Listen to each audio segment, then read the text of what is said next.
Because I was very passionate police officer. போலீஸிங்கை பற்றி ஒரு நாள் கூட நான் யார்ட்டையும் கம்ப்ளைண்ட் பண்ணதே கிடையாது. இவங்க அப்படி நான் சொன்னதே கிடையாது. ஒரு நாளும் போலீஸிங்கை என்ஜாய் பண்ணால். ஸோ எல்லாருக்கும் ரெசிக்னேஷன் ஒன்னே.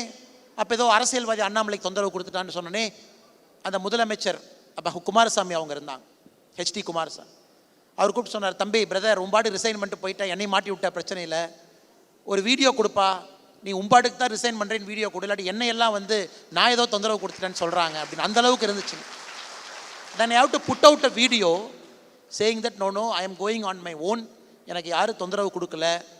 பட் கர்நாடகாவில் நிறைய பேர் கேட்டது, அடுத்து என்ன பண்ண போகிறேன்னு நீங்கள் சொல்லிட்டு போனால் நாங்கள் சமாதானமாவோம், நீங்கள் சொல்லாமல் போகக்கூடாதுன்னு, நீங்கள் என்ன வேணாலும் செய்யுங்க ஆனால் சொல்லிட்டு போங்க. ஸோ அந்தளவுக்கு அவங்களுடைய அன்பு ஆதரவு பெருசாக இருந்துச்சு மேடம். ஸோ அந்த காலகட்டத்தில் நம்ம என்ன பண்ணணும் அப்படின்னு யோசித்து நம்ம ஆரம்பித்த என்ஜிஓ தான் வி த லீடர்ஸ் ஃபவுண்டேஷன்.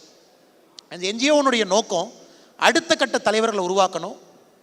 குறிப்பாக எஜுகேஷனில் ஸ்கில்லிங், அக்ரிகல்ச்சரில் ஆர்கானிக் அக்ரிகல்ச்சர், கிராமத்தினுடைய அடிப்படை வளர்ச்சிக்காக 3 இடத்துல இது வேலை செய்யணும் அப்படின்னு ஆரம்பித்தது. அரவக்குறிச்சியில் மையமாக வச்சு இன்றைக்கி 6 ஆஃபீஸ் இருக்குது.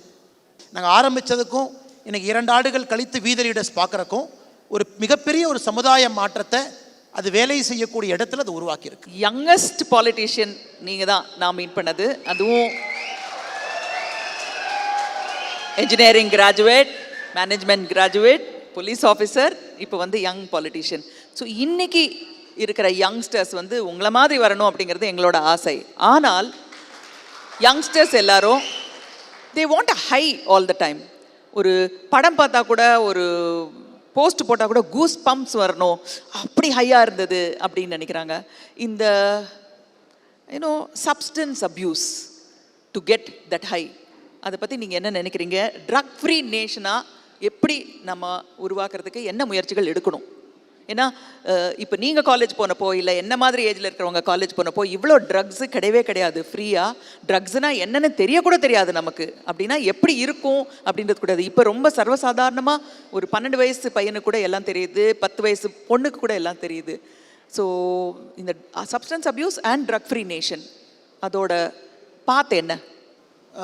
மேடம் இது கொஞ்சம் எக்ஸ்ட்ராவாக நான் ஆன்சர் பண்ணணுங்க. காரணம், நான் போலீஸ் வேலையை ரிசைன் பண்ண உடனே எனக்கு அதை தவிர எதுவுமே எனக்கு தெரியாது. ஏன்னா 9 ஆண்டு வந்து யூனிஃபார்ம் போட்டு இதே வேலையை காலையிலேருந்து நைட்டு வரைக்கும் செஞ்சால்.